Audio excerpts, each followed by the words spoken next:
네, 이번에는 수요일에 만나보는 시간 사진 속 제주 다시 보기 순서입니다. 오늘도 고경대 작가 나와 계시고요. 작가님 안녕하세요. 네, 안녕하세요. 네, 지난주까지 저희가 농업과 관련된 운송수단, 네. 운반수단에 대한 이야기 해봤는데요. 네. 이번 주에는 어떤 사진 준비해 주셨나요? 네, 오늘은 이제 제주의 옛날 논농사 이야기를 해볼 텐데요. 네. 구자읍 종달리 간청논 사진을 가져왔습니다. 사진 보시죠. 네, 모내기를 하는 모습인데요. 네네. 예, 앞서 작가님이 말씀하셨는데 이 밭으로 둘러싸인 제주에서 이런 모습을 볼 수 있다는 게 정말 신기해요. 네, 제주 쌀 농사는 전체 농사의 0.5%밖에 안 되는데요. 이렇게 모내기 사진이 있더라고요. 그래서 저도 신기해서 가져와 봤는데요. 1960년대는 이 건농일이 정해져 있어서 이날 그렇게 민간 요인들이 한 곳에 모여서 모내기 사업을 한 모양인데요. 아마 저기 계신 분들이 군수나 도지사쯤 되겠죠? 네. 이렇게 기념사진을 남겨놓아서 55년 전 모내기 사진을 다 같이 보게 되네요.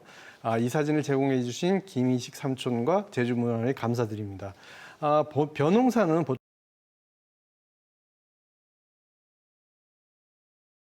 를 길러서 어느 정도 자란 후에 이렇게 모를 논에 심는 것이겠죠.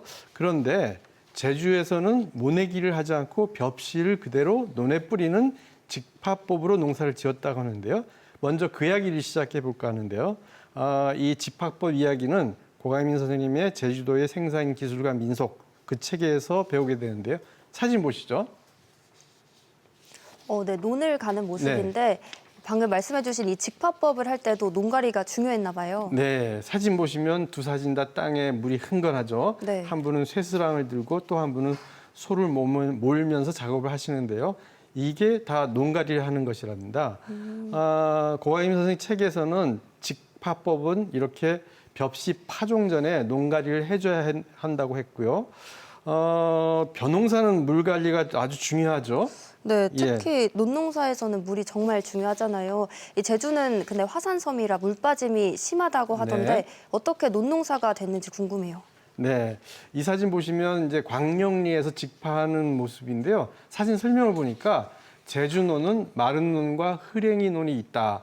마른 논은 밭에 일부러 물을 많이 부어서 만들기도 하고 흐랭이 논은 주변에 용촌수가 풍부한 곳에 만들어진 논인데요. 그런 곳에 논이 있었는데 그곳이 바로 서귀포 지금의 한원도 지금 농농사 짓는 게 바로 그런 논이라고 합니다. 네. 예, 직파로 논 농사를 하려면 먼저 파종 전에 이 사진처럼 농가리를 해야 한다는데요. 쇠스랑으로 갈아주거나 소를 이용해서 쟁기로 농가리를 하는 거죠. 그런 후에 밭에 거름을 주고 벼씨를 물에 담가 두었다가 싹이 날 무렵에 논에 이렇게 뿌린다고 하는데요. 네. 이것이 직파법이고요. 그렇게 씨를 뿌리면 이제 밀레질을 한다고 하는데요. 밀레질하는 사진도 한번 보시죠. 이 밀레질이 예. 땅을 도구로 미는 걸 말하나 봐요. 예. 근데 이건 왜 하는 거예요? 네, 밀레질은 씨가 흙에 잘 섞이도록 하는 작업인데요. 이것이 모내기에 해당할 수도 있겠는데요. 밀레질을 하면 땅에 씨앗을 살짝 묻히게 된다는데 만약에 이렇게 안 해서 씨앗이 물에 뜨면 새들이 씨앗을 먹는다고 하더라고요. 그래서 네. 그걸 먹지 못하게 하는 작업으로 이렇게 밀레질을 하는데 긴 판자를 손잡이로 끼워서 밀고 당기면서 땅을 고른다고 하는데요. 이때 그 판자하고 손잡이 사이를 좀 연결 부위는 느슨하게 해서 밀고 당겨야 이제 씨앗이 묻은 논바닥을 긋지 않고 살짝 묻어두게 한다고 합니다. 네, 묘종을 키워서 논에 모내기를 하지 않고 이렇게 직파법으로 벼를 논에 심는다는 게 신기한 것 같아요. 네, 제주에서는 논농사를 한다는 걸 알았지만 이런 직파법은 저도 방송 준비하면서 새롭게 배웠는데요. 네. 보통 음력 4월에 뿌린 벼는 제주에서는 음력 9월에 벼가 있게 되고 그때부터 이제 벼베기를 하는데 한꺼번에 벼를 베지 않고 벼가 익은 상태를 보면서 그때그때 베어서 탈곡을 한다고 합니다. 탈곡기가 들어오기 전에 탈곡하는 사진이 있어서 가져왔는데요. 그것도 보시죠.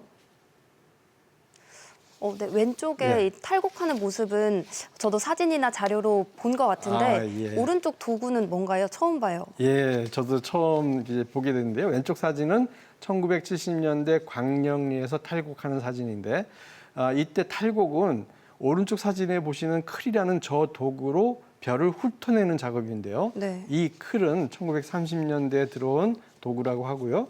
왼쪽 사진에 보시면 가운데 서 계신 그 두 삼촌이 클을 비스듬하게 세워놓고 왼쪽 사진의 그 틀의 쇠살 사이로 볏짚을 끼워서 잡아당기겠대요. 네. 그러면 이삭이 볏짚에서 떨어져 나오게 되는데 이렇게 탈곡할 때는 동네 사람들도 일하려고 모여든다고 하는데요. 탈곡한 벼이삭은 주인 차지이지만 저렇게 해서 남은 볏짚은 작업을 한 사람이 몫이어서 이 볏짚을 얻기 위해서 작업을 도와주는 경우가 많았다고 합니다. 이 집을 가지고 집신도 만들고 여러 가지 집에서 필요한 도구를 만든다고 하는데요. 정말 지푸라기 한 올도 소중했던 시절이죠. 네. 클로 탈곡을 하는 것은 이제 동력 탈곡기가 들어오게 되면서 사라지게 되는데요. 초기의 동력 탈곡기 사진도 같이 보실까요? 네. 예. 저는 이 두 사진으로 이 시대를 읽을 수 있는 것 같은데 이 사람이 하던 일을 이제 기계가 하게 된 것 같아요. 네, 맞습니다. 오른쪽 사진은 동력 탈곡기 작업 모습이라고 했죠. 탈곡기가 도입되면서 왼쪽 사진처럼 짚을 일일이 클에서 잡아당겨서 알곡을 얻는 작업은 이제 볼 수 없게 되었는데요. 이 추록 변한 것도 알아뒀어, 예. 예. 그런데 첫 번째 보셨던 1969년 모너기 사진은 지금 구자읍 종달리에 있던 논에서 찍은 사진이라고 말씀드렸죠. 네. 이곳 논 모내기 사진이 또 있어서 가져왔는데요. 그 사진도 같이 보시죠. 네. 왼쪽은 네. 저희 시작할 때 맨 예. 처음에 봤던 모내기 사진인데 다시 보는 이유가 있겠죠? 그럼요. 두 사진은 제주문화에서 나온 공감 5080의 1권하고 3권 각각에서 이제 실린 사진인데요. 이 사진 설명이 재미있는 글이 있어서 가져왔는데요. 바로 소금밭에서 논으로라는 글귀였어요. 네. 그러니까 이 땅은 소금밭이었던 곳이 논이 되었다 그런 말이 되겠죠. 그래서 이제 자료를 찾아보니까 이곳 종달리는 조선 왕조 시대에 갯벌이 있었던 곳인데 그것을 염전으로 만들어서 소금을 생산하고 임금에게 진상까지 했다 그러더라고요. 네.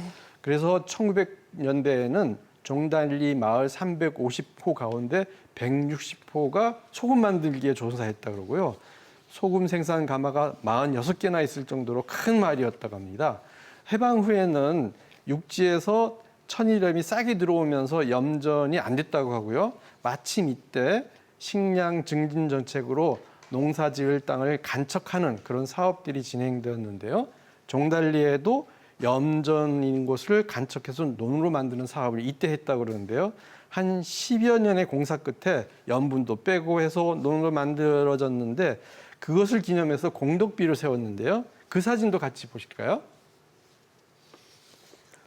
네, 바다 풍경이 아름다운 종달리에 논이 있었다고 예. 하니까 정말 신기한데요. 이렇게 기념비를 세울 만큼 당시에 간척 사업이 굉장히 중요했나 봐요. 예, 이 사진 자세히 보시면 네. 멀리 성산 일출봉이 왼쪽에 보이고 식상봉도 뾰족하게 보이는데요. 이 사진 보시면 오른쪽에 이제 비석 두 기가 서 있죠. 네. 넓은 평면에 앞에 보셨던 모너기 한우의 벼가 자란 모습도 보이고요. 논 옆으로 관계수로가 쭉 길쭉하게 나인 것도 보일 텐데요.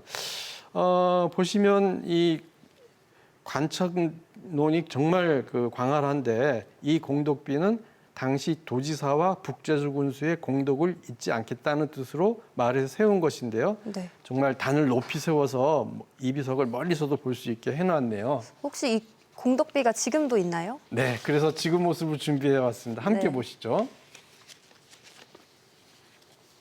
예, 오른쪽 사진이 지금의 종달리 비석인데요.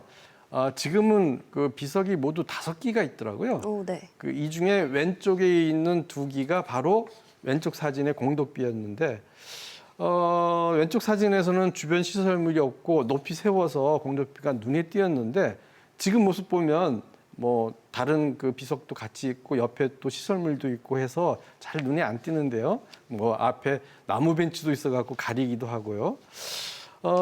다른 각도에서 이곳은 모습이 변한 것을 더 보시겠습니다. 사진 보시죠.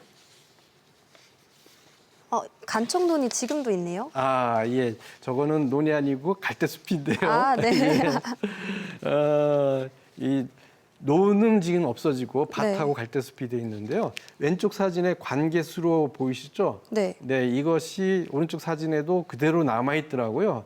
그리고 이제 왼쪽 사진에 논의 벼가 꽉 차 있던 곳은 지금 사람이 손 안 닿은 곳은 갈대 숲지가 된 곳도 있고요. 여기서 자료를 찾아보니까 1969년 간청론으로 농사 지을 때는 이곳에 130세대가 농농사를 지었고 첫 해에 큰 수확을 얻을 수 있었는데 이후에 조생종벼하고 중생종벼를 같이 혼작하게 되거나 벼농사에 익숙하지 않았던 농민들이나 정부에서 농사에 시행착오도 있었고 결정적으로는 쌀값이 떨어지면서 논과 밭을 겸작했던 이곳 마을집에서 밭농서가 소득이 더 나고 하면서 밭농서에 치중하게 되고 그러면서 1990년대부터 농농서가 점점 줄어들어서 2000년대에는 논은 모두 폐답이 되었다 하더라고요. 네. 그래서 지금은 일부는 주택으로 또는 밭으로 전화되고 또 갈대숲을 이루고 있다고 하는데요. 이곳 종달리의 논이었던 곳 이야기는 다음 주에 더 이어서 해야 될 것 같습니다. 네, 다음 주 사진도 기대하겠습니다. 오늘 고맙습니다. 네, 고맙습니다.